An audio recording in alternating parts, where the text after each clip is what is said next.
tous, moi c'est Mélanie de la chaîne Mon Joli Petit Budget.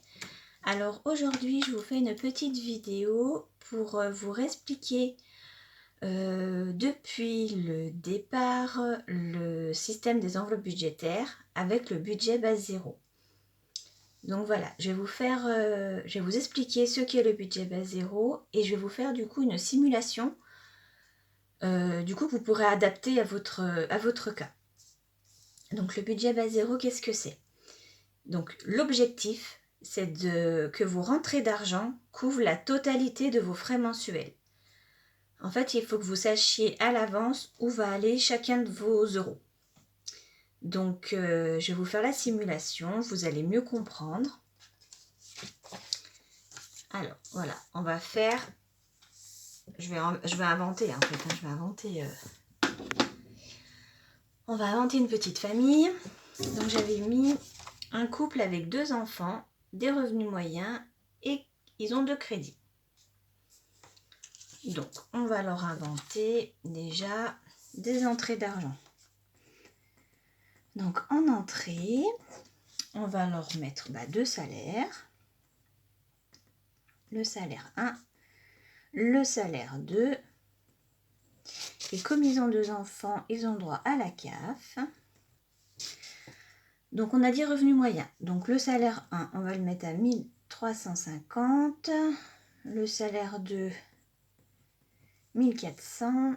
Et la CAF pour 2 enfants, 135. Ce qui leur fait, j'ai déjà calculé par avance, ce qui leur fait 2885 €. Donc ça, c'est leur rentrée. Je vais vous mettre un petit peu de couleur. Donc ça, c'est les entrées d'argent. Donc ça, c'est la première chose que vous avez à faire, c'est de... Voilà. La première des choses, on met toutes nos entrées d'argent. Donc ça va être notre budget à ne pas dépasser. De ce budget, on va déduire les dépenses fixes.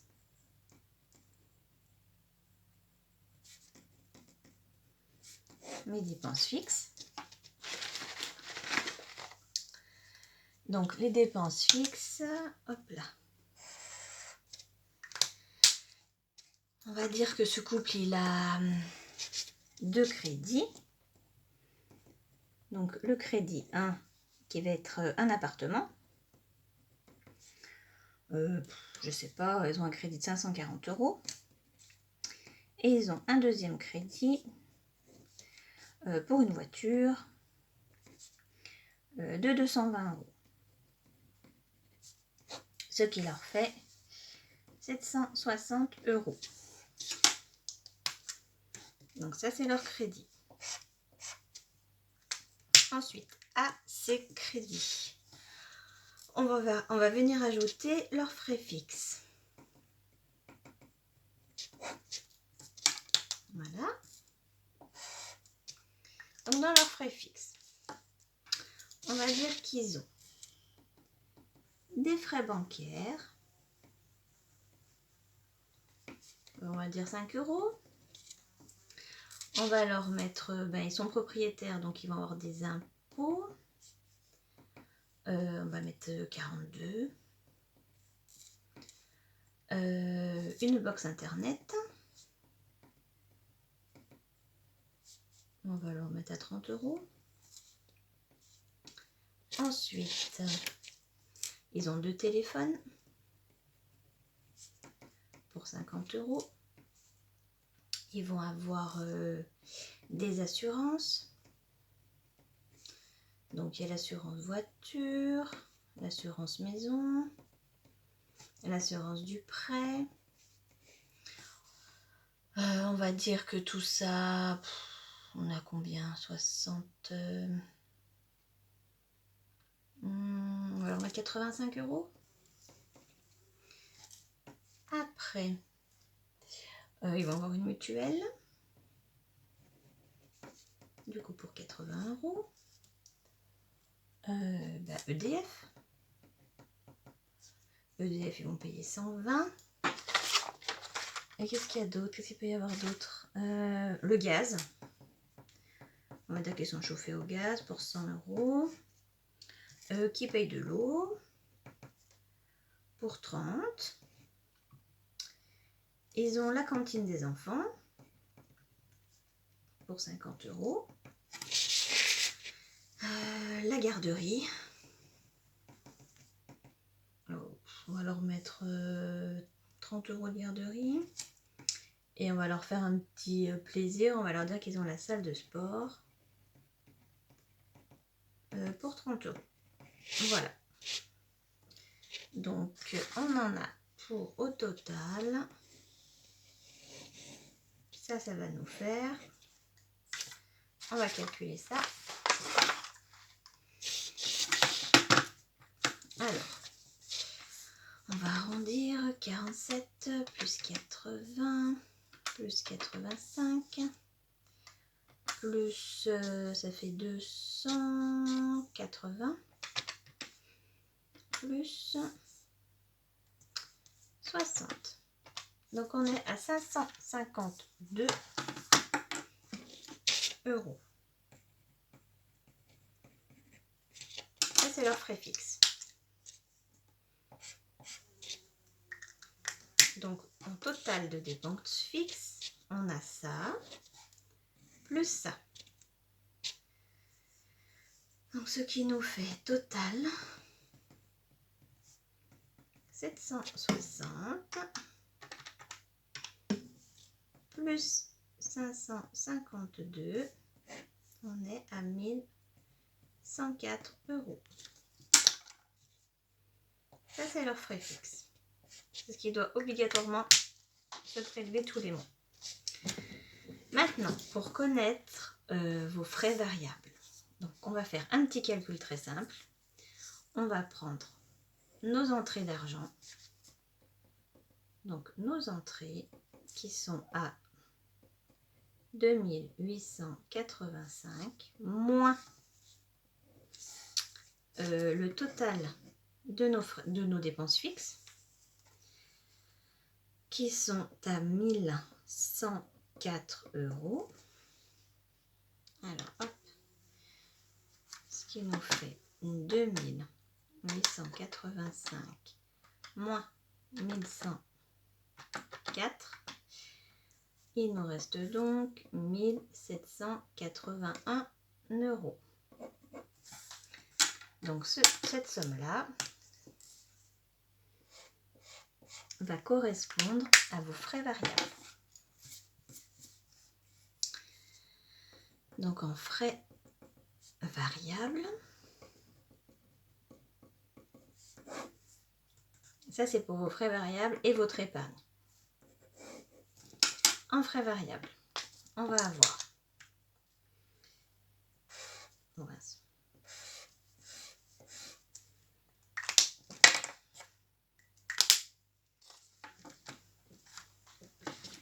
eh bien, hop, on va faire un petit ça là. Ils vont faire leurs courses. On va leur mettre 600 € pour le mois. Ils vont aller au restaurant. On va leur mettre 100 €. Ils vont mettre de l'essence. On va leur mettre, je sais pas, 180. Ensuite, ils vont avoir une enveloppe santé pour 50 €. Beauté, donc coiffeur, esthéticienne, etc. pour 80 €. Pour le shopping, on va leur mettre 120. Ensuite pour la maison, donc j'ai repris mes catégories que j'ai moi dans perso. Dans maison, on va leur mettre 40. Dans leurs loisirs, on va leur mettre 100. Et dans divers, on va leur mettre 30. Hop là. Ce qui nous fait 1300 €. Donc ça va être le total des frais variables.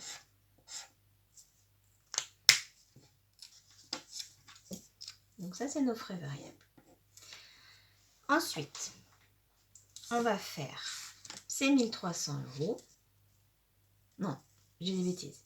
On va venir calculer l'épargne. Donc, ce qui nous reste après avoir payé nos frais fixes, nos frais variables. Donc, on va faire 1781 € moins 1300 €. Ce qui nous fait, si je sais encore compter, 1480. Non, 481 €. Je vérifie. 1781 moins 1300, c'est OK. Donc cette somme-là,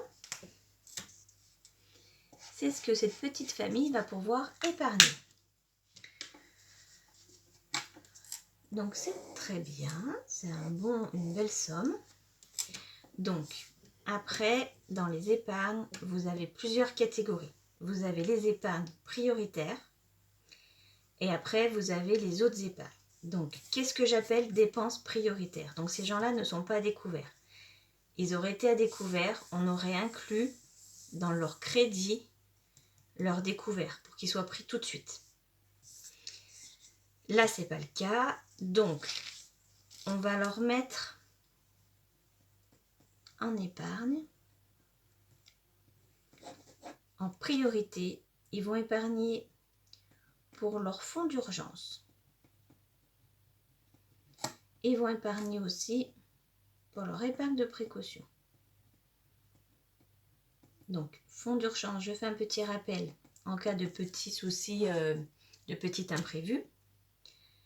Il est recommandé d'avoir au minimum 1 000 €. Et l'épargne de précaution, c'est en cas de plus gros soucis, une perte d'emploi, une séparation, quelque chose voilà, de plus grave. Ça doit correspondre à 1 mois de vos frais fixes et frais variables. Donc pour notre petite famille, ça nous fait 1 100 €. Il devrait avoir 1 100 € d'épargne de précaution pour 1 mois. L'idéal étant de 3 mois. Et en fonds d'urgence, bon après ça dépend, mais je pense que 1 000 € c'est déjà pas mal. Donc ils ont des sous, on va leur mettre, je sais pas, 50 € en fonds d'urgence. On va dire que c'est pas constitué. Et on va leur mettre 50 € en épargne de précaution. Ça doit être votre priorité numéro 1 à épargner. Ensuite, numéro 2, ils vont épargner pour leurs frais annuels. Leurs frais annuels, donc je sais pas, on va dire qu'ils ont l'entretien de la chaudière. Donc l'entretien de la chaudière, on va dire que c'est à peu près, allez, je sais pas, 180 €, quelque chose comme ça, qui vont lisser sur 12 mois. Donc entretien chaudière, ils vont vouloir donner 16 € par mois. Ils ont la taxe TV pour 14 €. Et qu'est-ce qu'ils peuvent avoir d'autre? On va leur mettre que ça. On va leur mettre que ça. Donc ça, leurs frais annuels. Non, on va leur mettre un entretien voiture aussi. Entretien voiture, ils vont épargner 20 € par mois. Donc ce qui nous fait 30, 40, 50. Ils vont nous épargner donc 100 € ici, 50 € ici. Donc ça, après avoir réglé vos frais fixes, vos frais variables, il vous reste de l'argent à la fin du mois. Priorité, vos épargnes. Fonds d'urgence, épargne de précaution. Si il reste encore de l'argent, on va se mettre de l'argent de côté pour les frais annuels. Donc ça, c'est la priorité numéro 2. Je ne sais pas comment vous mettre ça. Donc voilà, le fonds d'urgence, l'épargne de précaution, ça c'est le numéro 1, le numéro 2. Ensuite, donc là, on en a eu pour 150 €. Donc 480 moins 150. Et il nous reste encore 300. Il nous reste 331 €. Donc maintenant qu'on a fait ça, on va pouvoir épargner dans tout le reste. Donc du coup, ils vont pouvoir épargner pour leur événement.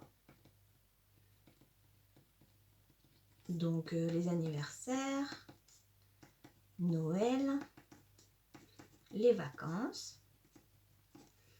Donc on va dire qu'ils vont épargner, je sais pas, 200 € à peu près pour tous leurs événements pour le mois. Et du coup, il va nous rester. Donc ça, les événements, on va dire que c'est la priorité numéro 3. Parce qu'en fait, ça nous coûte toujours de l'argent. Et c'est bien d'avoir cet argent épargné tout de suite. Voilà.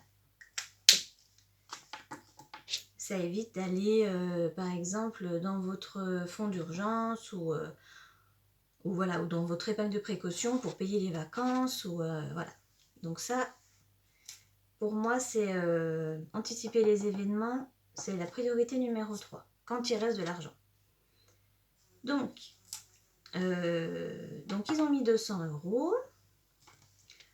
On va dire qu'ils ont mis 100 pour les vacances et qu'ils ont mis 50 € pour Noël et 50 € pour les anniversaires. Et il va nous rester à la fin du mois 131. Mais cet argent, au lieu de le laisser sur leur compte, ils vont... comment vous expliquer? Alors attendez, on va tourner. Une fois tout payé, il leur reste, on a dit, 131 €. Cet argent, on ne va pas le laisser sans objectif. Cet argent, il va pouvoir partir dans les épargnes à long terme. Donc, qu'est-ce que j'entends par là? Eh bien, ils ont un livret pour les enfants.